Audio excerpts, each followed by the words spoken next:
바이에른 뮌헨의 핵심 수비수 김민재 선수가 리그 선수권 형성을 위한 중요 경기인 라이프치히전 선발 명단에서 제외되어 투엘 감독에 대한 비판이 거세지고 있습니다. 이날 경기 전까지 3연패를 기록하고 있던 바이에른 뮌헨은 23라운드 라이프치히전에서 진땀 승부 끝에 후반 추가 시간 극적인 골로 겨우 승리를 따낼 수 있었는데요. 경기 점유율은 56대 44로 뮌헨이 앞서 나갔지만 유슈팅에서는 오히려 라이프치히가 더 많은 슈팅을 기록하는 등 경기 전반적으로 치열한 양상을 띄었습니다. 전반전은 뮌헨이 전체 통계에 앞서 나가는 등 전체적으로 주도하는 경기를 펼쳤지만 기회를 득점으로 살리지 못하면서 0대0으로 맞췄는데요. 그러던 후반 11분 자멜 무시알라의 패스를 받은 케인이 골을 기록하면서 리드를 잡았는데 이내 후반 25분 다시 라이프치히의 벤자민 세스코의 동점골로 승부는 원점이 되었습니다. 후반 추가 시간까지 별다른 소득을 얻지 못한 뮌헨은 4경기 연속 무승 기록이 이어지나 싶었지만 결국 케인의 극적인 결승골이 터져 승점 3점을 챙길 수 있었습니다. 이날 경기에서는 한국 대표 선수이자 유럽 최정상 수비수로 평가받고 있는 김민재 선수가 선발 명단에서 제외되어 논란이 있었는데요. 특히나 김민재 선수를 대신하여 선발 투입된 선수가 토트넘에서 이적한 다이어라는 점에서 투엘 감독의 선수 기용에 대한 볼멘 소리가 커지고 있습니다. 전반기 뮌헨 수비 중 유일한 미들맨으로 활약했던 김민재 선수는 우파메카노와 더레이트의 부상으로 신음하던 뮌헨의 수비를 나홀로 도맡아 책임지면서 리그 16경기에 전부 출전하는 위험을 선보였습니다. 그러나 뮌헨의 투엘 감독은 김민재 선수의 아시안컵 차출 공백을 우려해 토트넘으로부터 방출되다시피 한 에릭 다이어를 완전 이적이 포함된 임대 이적 계약으로 데려왔고 현재 중용하고 있는 상황입니다. 그러나 다이어는 토트넘에서 보여주었던 수준 낮은 수비력을 뮌헨에서 그대로 지연하며 바이에른 뮌헨의 팬들에게 방출 대상 1순위 선수로 꼽히고 있는데요. 라이프치히전 김민재 제외 다이어 선발을 두고 독일 네티즌들은 다음과 같은 반응을 보였습니다. 민재는 분명 부상일 거야. 그렇지 않고서야 다이어가 김민재 대신 투입되는 게 이해가 되지 않거든.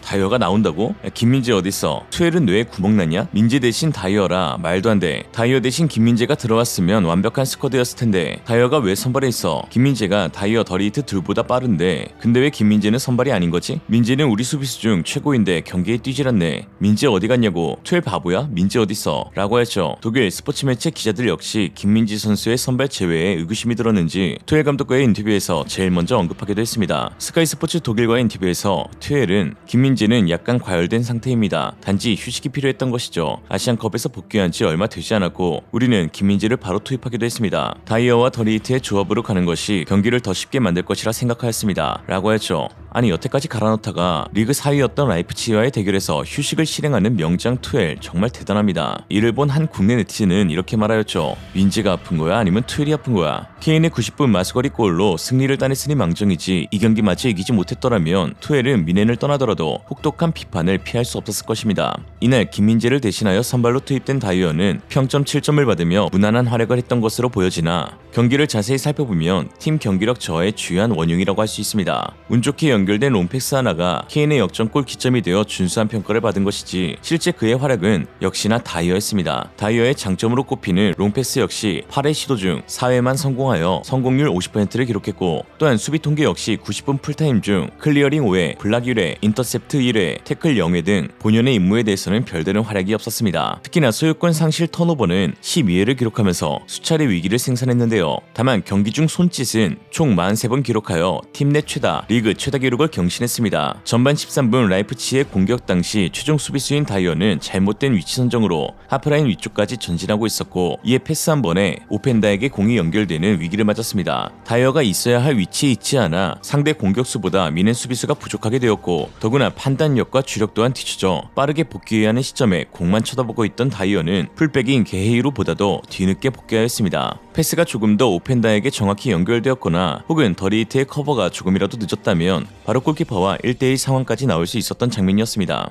1분 뒤 다시 공을 잡은 다이어는 뭐라도 해야겠다 싶었는지 자신이 내세우는 장점인 전진 패스를 찔러 넣었는데요. 그러나 방향이 동료 쪽도 상대 쪽도 아닌 애매한 코스로 전달돼 곧바로 패스가 차단되고 말았습니다. 또한 전반 28분 김민재 선수의 특기 중 하나인 패스 차단을 흉내내고 싶었던 다이어는 역시나 실패해 상대에게 유슈팅 기회를 제공했는데요. 상대에게 공이 공이 연결되기 전 발을 뻗어 차단하는 수비는 자칫 실패할 경우 바로 큰 위기로 이어지기 때문에 빠른 판단력과 스피드가 필수적이지만 다이어는 이 중 어느 것 하나도 지니지 못했습니다. 김민재처럼 하고는 싶지만 몸이 다이어네요. 카메라도 직후 바로 다이어를 잡아주면서 그의 실책이 골로 연결될 뻔했음을 암시했습니다. 전반 31분에는 의미 없는 손짓 한 번 이후 상대가 밀집된 중앙으로 아무나 받아라 패스를 시도했는데 당연히 중간에서 차단되어 역습으로 이어지게 되었습니다. 전반 39분에는 왜 다이어가 방출되어야 하는지를 스스로 증명해내었는데요. 라이프치히의 역습 당시 다이어는 자신이 커버해야 할 공간을 내팽겨두고 그저 손으로 방향을 지시하면서 뒤로 물러나기만 했습니다. 누가 봐도 자기가 마크해야 하지만 뒤늦게 복귀 중인 파블로비치를 향해 가라고 지시하고 있습니다. 결국 엑스맨 다이어의 도움으로 심학한 선수는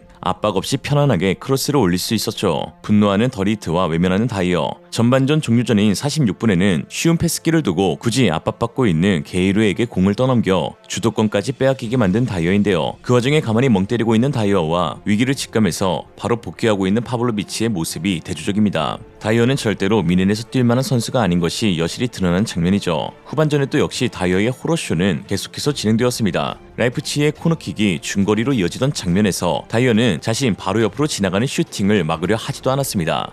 뒷다리를 뻗거나 몸으로 막는 수비를 시도할 순발력과 의지가 전혀 없는 것이죠. 또 화가 나는 더리히트와 또 굳어버린 다이어. 후반 60분에는 뒤에서 넘어오는 롱패스를 쫓아가지 못해 골키퍼와 1대1 상황을 만든 다이어인데요. 세스코 선수가 다이어보다 뒤에서 침투하였으나 몸이 굼뜬 다이어는 결국 허무하게 뚫려버렸는데 노이어 키퍼의 신들린 선방으로 겨우 실점을 면할 수 있었습니다. 당시 세스코 선수의 득점 찬스는 기대 득점값 0.65로 라이프치히의 모든 슈팅 가운데 최고 기대 득점값을 지닌 장면이었습니다. 다이어가 말아주는 환상적인 득점 찬스. 후반 69분 미넨의 실점 장면에서도 다이어의 실책은 두드러졌는데요. 라이프치히의 패스가 이어지는 동안 다른 미넨 수비수들은 적극적으로 압박하고 패스를 차단하기 위해 애썼지만 다이어는 바로 앞에서 진행된 패스도 멍하니 쳐다만 보고 있었고 결국은 실점으로 이어지게 되었습니다. 몸을 날리고 있는 미넨 수비와 대조되는 다이어의 멍청한 움직임. 다이어의 이러한 경기력에도 꾸준히 90분 풀타임을 뛰게 한 투엘은 아무래도 무엇인가 약점이 잡힌 게 아닌가 하는 생각이 들 정도였습니다. 선수 선발에 대한 권한은 감독에게 있기에 다이어 선발 김민재 제외에 대한 팬들의 분노는 더 커졌고 결국 토마스 투엘 사퇴로 이어졌습니다. 바이에른 뮌헨 공식 홈페이지에서는 2025년 6월까지 예정된 투엘의 감독 임기가 올 시즌을 끝으로 종료된다고 밝혔는데요. 현재까지 통계적으로 투엘은 바이에른 뮌헨을 지도한 역대 감독 중 두 번째로 최악의 기록을 쌓고 있는데 독일 매체 NTV에 따르면 투엘의 뮌헨은 44경기에서 평균 득점 2.01을 기록하며 성적 부진으로 경질당한 루이스 바넬보다 더 낮은 것은 물론 펩 가르디올라, 유프 하인케스, 한지 플릭보다 훨씬 낮고 투엘보다 더 낮은 평균 득점을 기록한 최악의 감독은 클린스만 뿐이다 라고 했습니다.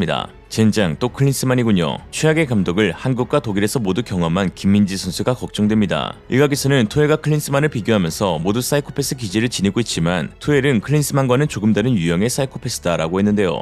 특히 라이프치히전 경기 후 인터뷰에서 현재 선수단이 화가 난 것에 대해 저는 별로 걱정하지 않습니다. 어차피 여름이 되면 더 이상 내 문제가 아니거든요. 라는 믿기 힘든 인터뷰를 진행하여 충격을 주고 있습니다. 가는 곳마다 팀 내 불화를 야기시키고 보드진과의 마찰 등 팀 관리 능력에서 최악의 평가를 들었던 투엘은 오직 믿을 것 하나 탁월한 전술적 역량 하나로 전술 빼면 시체라는 말도 들었지만 지금은 그냥 시체입니다. 그러나 이러한 투엘의 경질에 안타까움을 드러내고 있는 선수도 있는데요. 바로 다이어입니다. 스카이 스포츠에 따르면 다이어는 자신을 독일로 데려온 지 불과 몇 주 만에 떠날 투엘을 두고 실망스럽습니다. 그가 나를 여기로 데려왔고 우리는 좋은 관계를 갖고 있습니다. 그는 매우 훌륭한 코치이기 때문에 안타깝습니다. 라고 했습니다. 투엘이 경질당하게 된 이유 중 네 책임도 많은데 어쨌든 투엘 나가면 너도 나가지 않을까? 현재 바이에른 뮌헨 선수단은 투엘 감독을 중심으로 두 개의 파벌이 생겨나 골치를 썩고 있는데요. 빌드의 보도에 따르면 투엘을 지지하는 선수단, 투엘을 지지하지 않는 선수단으로 나뉘어 있는데 지지파에는 케인과 다이어, 노이어, 게헤이루, 무시알라, 사네가 있다고 했고 반대파에는 밀러, 키미, 고레츠카, 그나브리, 더레이트, 텔이 있다고 했습니다. 보통 뮌헨이 이러한 갈등을 겪을 때 언제나 이기는 쪽은 밀러가 있는 쪽이죠. 한국 대표팀이 겪었던 내부 갈등을 보면 알 수 있듯 팀 분열을 겪는 것 자체가 감독의 책임이라고 할 수 있습니다. 매치도 이를 지적하며 심지어 투엘 지지파들도 경기장에서는 무기력했다면서 투엘 감독의 역량에 대해 의문점을 제기하였죠. 투엘 감독이 선수단 불만에 대해 어쩌라고라는 대응을 하고 있는 어수선한 상황에서 다이어는 이제 한 경기만 더 뛰게 되면 임대 신분에서 완전 이적 신분으로 바뀌게 됩니다.